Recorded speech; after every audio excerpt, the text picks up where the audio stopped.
60 రోజుల్లో మీతో ఇంగ్లీష్ అద్భుతంగా మాట్లాడిస్తాం. వెంటనే కాల్ చేసి జాయిన్ అవ్వండి. నమస్తే రమ్మగారు. నమస్తే జయ. రమ్మగారు మంచి స్టోరీ చెప్పండి. తెలుగుగల్ల వాళ్ళ కథ చెప్తామా? చెప్పుకుందామండి. కాదు రమ్మగారు, మన ఇద్దరం కలిసి ఎన్ని రోజులు అవుతుంది? ఎందుకు? నాకేంటో చాలా రోజులైంది అన్న ఫీల్ వచ్చింది. ఏంటి ఒకేసారి మీరు నాతో కాకుండా ఓపెన్ ఫోరం చేసేస్తున్నాను, వేరే వాళ్ళతో మిస్ అయిపోతున్న ఫీల్ వస్తున్నట్లుంది. కానీ లాస్ట్ వీక్ కదా మనం చేసి, లాస్ట్ వీక్ మధ్యలో కిచెన్ చేశాను, ఒక రోజు ఓపెన్ ఫోరం చేసాము. మన ఇద్దరం స్టోరీలు చెప్పుకొని చాలా రోజులు అయింది కదా. అలా ఏం అవ్వలేదు, 4 రోజులే అయింది. ఓకే, ఇంకా వరుసగా కూర్చోవలసిందే. మామూలుగా భార్యాభర్త ఒకళ్ళు తెలివైన వాళ్ళైతే చాలా సంసారం బాగా నడుస్తుంది. ఇద్దరు తెలివైన వాళ్ళైతే ఒడ్డు తెచ్చిపోతూ ఉంటారు మరే కదా. మరి ఒక తెలివి తక్కువగా ఉందనుకో పిల్ల, తెలివైన వాడికి ఇస్తే వాడు లాగేస్తాడు. పిల్లాడు సామాన్యంగా ఉన్నాడు అనుకో, తెలివిగల పిల్లని ఒక దాన్ని కాలిపొడుగు దాన్ని చూసి కట్టేస్తే అదే మేనేజ్ చేసుకుంటారు. ఇదివరకు అట్లా చెప్పుకునే వాళ్ళు ఇప్పుడు ఎట్లా ఉంది, అవతల వాడు తెలివి తక్కువ వాడని వీడు నాకు వద్దని, తెలివి తక్కువ పెద్దమ్మాయి దీంతో నేను ఉండనని ఇట్లా కొట్టు చచ్చిపోతున్నాను. అవును కదా. కాకపోతే దాని తెలివి తక్కువతనం వల్ల మన జీవితం హాయిగా ఉందని అనిపించదు. ఏదో సందర్భంలో ఆ అమ్మాయి తెలివి తక్కువ ప్రూవ్ అయిపోయింది అనుకో, లేదా వాడి తెలివి తక్కువ అబ్బాయి తెలివి తక్కువ ప్రూవ్ అయిందనుకో, ఫ్రెండ్స్లో అవమానంగా ఉందని అలాంటి భావాలతో బాధపడుతున్నారు. ఇప్పుడు ఎంతసేపు జనాల్ని ప్లీజ్ చేయటం పట్లే ఉంటున్నారు. అంటే భార్యకేమో భర్త తెలివిగా ఉండాలి, భర్తకేమో భార్య ఇంకా తెలివిగా ఉండాలి, అట్లా కోరుకుంటున్నారంటారా? కోరుకుంటున్నారు, కొట్టు చచ్చిపోతున్నారు. అందుకేగా ఒక అతన్ని మించిన వాడు ఆచంట మల్లన్నని, ఒకళ్ళని మించిన వాళ్ళు ఒకళ్ళయ్యి చివరి కొట్టు చచ్చి నువ్వు ఏకంటే నేను మేకని, ఎతంటే ప్రతని చివరికి కొట్టుకుంటున్నారు. అలాంటి ఒక కథ చెప్తాం. పూర్వం ఒక ఊళ్ళో ఓ భూషయ్య అని ఒక రైతు ఉండేవాడు. ఆయనకి లేక ఒక కొడుకు ఉన్నాడు. ఈయన చుట్టాల్లో చాలామంది తెలివిగల మగపిల్లల్ని చూసేవాడు ఆయన. ఈ భూషయ్య గారు కూడా చాలా తెలివైనవాడు. ఆయనకి ఏమనిపించేది, పిల్లాన్ని తెలివిగా పెంచాలి. ఎట్లా పెంచుతాం, వాడికి ఉండాలి కొంత, అంతేగాని ఆయన ఇలా భావించేవాడు. పిల్లాన్ని అల్లారు ముద్దగా ఎంతో చక్కగా బుద్ధిమంతుడుగా పెంచారు. బుద్ధి అయితే ఉంది, కానీ రోజులు గడుస్తూ ఉన్న కొద్దికి పిల్లాడంత తెలివిగా లేడు వీడు అని ఆయనకి తెలియటం మొదలుపెట్టింది. తెలుస్తోంది తండ్రికి. హఠాట ఏదో 20 ఏళ్ళు వచ్చేసింది. 20 ఏళ్ళు వస్తే, ఏమిట్రా అబ్బాయి, నేను ఎంతో తెలివిగా పెంచుతా అనుకున్నాను, నీ తెలివి పెరిగినట్లేదు, తరిగిపోయినట్టుంది అన్నాడు. అనేసరికల్లా కొడుకు మాత్రం తను చాలా తెలివిగల వాడిని చాలా గట్టిగా నమ్మేవాడు. అదేమిటి నాన్న, నాకు తెలివి లేకపోవడం ఏంటి, నేను బ్రహ్మాండమైన తెలివిగా ఉన్నాను, అసలు ఏ పనైనా చెప్పు, క్షణాల్లో చేయకపోతే అడుగు అన్నాడు. అడిగితే ఈయనేమన్నాడు, సరే ఒక గొర్రెతోలు ఉంది, గొర్రెని వంట చేసేసుకున్నారు, లేదా ఏదో చేస్తే దాని చర్మం ఒలిచి పెట్టుకుంటారు.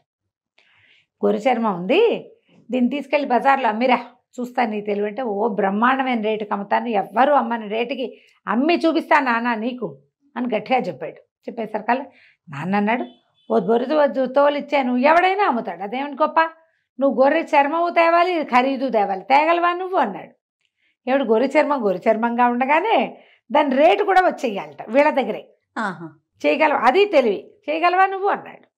అనేసరికి కుర్రాడు అన్నాడు, హోష్ అదెంత పని, క్షణాల్లో చేసుకురాను, పొద్దునుంచి మధ్యాహ్నం అయ్యేసరికల్లా పొద్దుయ్యేదాకా నేను ఉండనానా, మధ్యాహ్నమే వచ్చేస్తాను, గొర్రె దీన్ని తోలి వెనక్కి తెచ్చేస్తా, రేటు పట్టుకొస్తా, చూడు నా ప్రతిభ అన్నాడు. ఓహో బాగానే ఉందనుకుని అమ్మ నాన్న పిల్లని కాస్త సరదాగా ముద్దు చేసి పొద్దున్నే గొర్రె చర్మం ఇచ్చి పంపించారు. వాడి ఇంటి దగ్గర సద్దానం తిన్నాడు, బయలుదేరాడు. సంతకి నడుచుకుంటూ పోయాడు. సంత మొదట్లో ఎవరో ఒక ఆయన కనపడి, తెలిసినవాడు, కొంచెం మొహబరిక ఉన్నవాడు, ఏంట్రోయ్ గొర్రె చర్మం అమ్మడానికి తెచ్చావు, ఎంత ఏమిటి అన్నాడు. ఎంతైతే ఏముంది, చర్మం నా దగ్గరే ఉండాలి, ఖరీదు కావాలి అన్నాడు. అనేసరికి అవతల వాడికి అర్థం కాదు, ఏమిటి నీ చర్మం నీ దగ్గరే ఉండి నీకు డబ్బులు కూడా కావాలా, నువ్వు ఊరికే చూడడానికి వచ్చావన్నాడు. కాదు, దీన్ని అమ్మడానికే వచ్చానన్నాడు.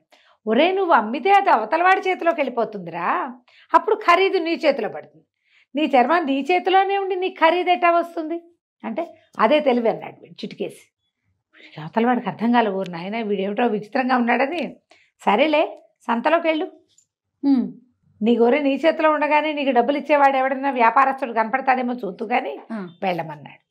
అక్కడి నుంచి వీడు లోపలికి వెళ్ళాడు. ఎంత అంటారు ప్రతి వాళ్ళు, నా చర్మం నా దగ్గరే ఉండాలి, నా డబ్బులు నాకు కావాలంటాడు.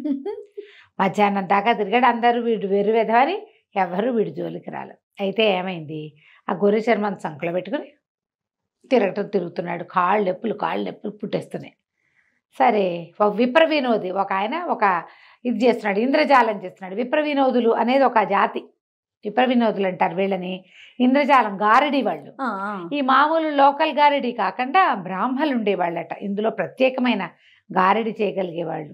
ఎన్నో సృష్టించగలరు. కనికట్టు మన కంటి ముందు వాళ్ళు. మనం ఇలాంటి ఒక కథ కూడా చెప్పుకున్నాం. కానీ ఏముండదు అక్కడ. కానీ కనికట్టు చేసేస్తారు. అయితే ఆయన ఏదో గారడి చేస్తున్నాడు.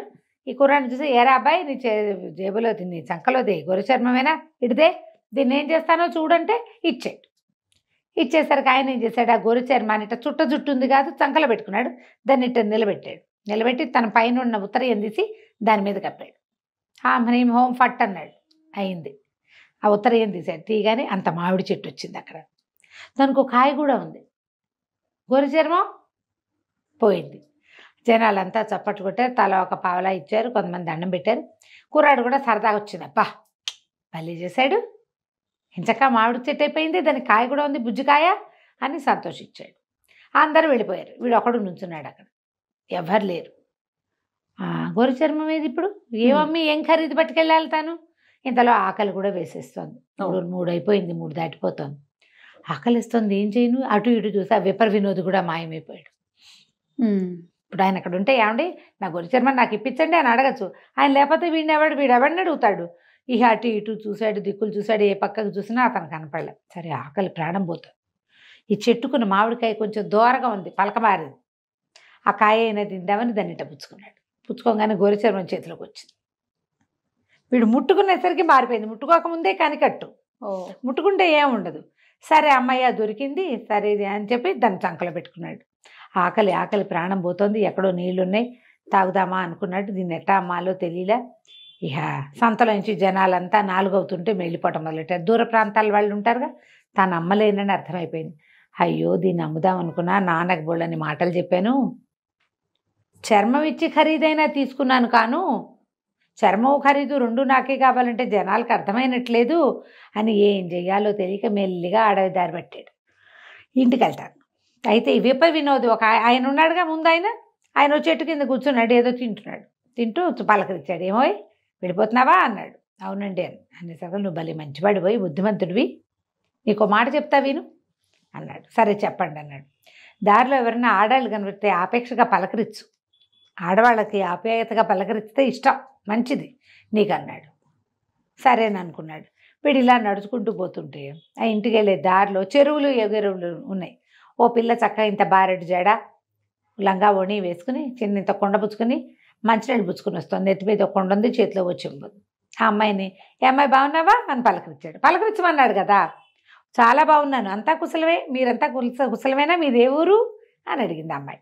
అడిగేసరికి మాది ఫలానా ఊరు, పొద్దుననగా బయలుదేరానంటే, సరే ఆ మాట ఈ మాట మాట్లాడి, అన్నం తిన్నావా అంది. తినలేదు. పద రా మా ఇంటికి తీసుకెళ్ళి అన్నం పెట్టి. ఆప్యాయంగా మాట్లాడితే జరిగేది అదే కదా, అంతేగా. పద అని ఇంటికి తీసుకుపోయింది. ఆ వెనకాల అరుగు మీద అరిటాకేసి అన్నం పెట్టింది. అన్నం పెట్టాక, అసలు ఎందుకు బయలుదేరావు ఏమిటి అంటే, అబ్బాయి చెప్పాడు. ఏం చేయను, మా నాన్న ఈ చర్మం తీసుకెళ్ళి అమ్మన్నాడు. చర్మము నీ దగ్గరే ఉండాలి, ఖరీదు చేతిలో పడాలన్నాడు. అదే తెలివి అన్నాడు. తెలివిగా అమ్ముదామని ఎంత ప్రయత్నించినా కుదరలేదు. మధ్యలో విప్ర వినోద్ ఒకడు దొగలేడు, ఆయనేమో మామిడి చెట్టుగా మార్చాడు అని కథ అంతా చెప్పాడు. ఆ అమ్మాయి ఏం చేసింది, ఏదో తిడితే అని వీడు అన్నం తింటుంటే పక్కన పెట్టిన దాన్ని చేతికి అందించాడు. దాన్ని మొత్తం పరి చూసింది. ఉండు, నీకు ఖరీదు కూడా వచ్చే మార్గం చెప్తా అని లోపలికి వెళ్ళి కత్తెర పుచ్చుకొచ్చింది. వీడు అన్నం తిని చేయి గడుక్కుని మళ్ళీ వచ్చేసరికి చక్కగా శ్రద్ధగా బొచ్చంతా దగ్గరగా కత్తిరిచ్చేసి, బొచ్చంతా ఒక పెద్ద సంచిలో పోసి బొచ్చుకి ఖరీదు ఇచ్చేసి, గొర్రె బొచ్చుతోటి ఏం చేస్తారు, కంబళ్ళు అవి నేస్తారు. అవును, అది ముదురు రంగు గొర్రె. బొచ్చు మొత్తం కత్తిరిచ్చేసింది, చర్మం ఉండిపోయింది. నీకు అర్థమైందా, చర్మం మీద ఉంటుంది బొచ్చు, క్లోజ్ గా కత్తిరించేది. అలాగే కదా గొర్రెలకి షేవింగ్ చేసి కంబళ్ళు ఉన్ని చేస్తారు, ఊళ్ళు తీస్తారు కదా వాటి నుంచి, స్వెటర్లకి వాటికి. ఆ ఊళ్ళలో ఏముంది, కంబళ్ళు నేసేవాళ్ళు, దాంతో దారం చేసి మొత్తం చేసింది.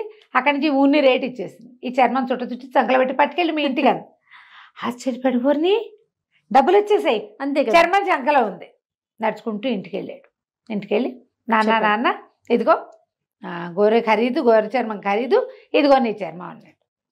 నాన్న ఆశ్చర్యపడు, ఊరిని భలేగా అమ్మేవరా, నిజం చెప్పు, ఎవరు చెప్పారు నీకు అన్నాడు. అనగానే వీడు చెప్పాడు, అలా నా చెరువు వచ్చే దారిలో ఒక చెరువు ఉంది కదా, చెరువు దగ్గర ఒక పిల్ల ఉంది, వాళ్ళది పాత బావి దగ్గర ఇల్లు, వాళ్ళ ఇంటికి వెళ్ళా. ఆ అమ్మాయి ఈ ఐడియా చెప్పింది, బొచ్చంతా గత్తిరిచ్చేసింది, మరి బొచ్చు రేటు ఇచ్చేసింది. వాళ్ళేమో దాన్ని గొర్రెబొచ్చుతోటి కంబళ్ళు నేయిస్తట వాళ్ళ నాన్న.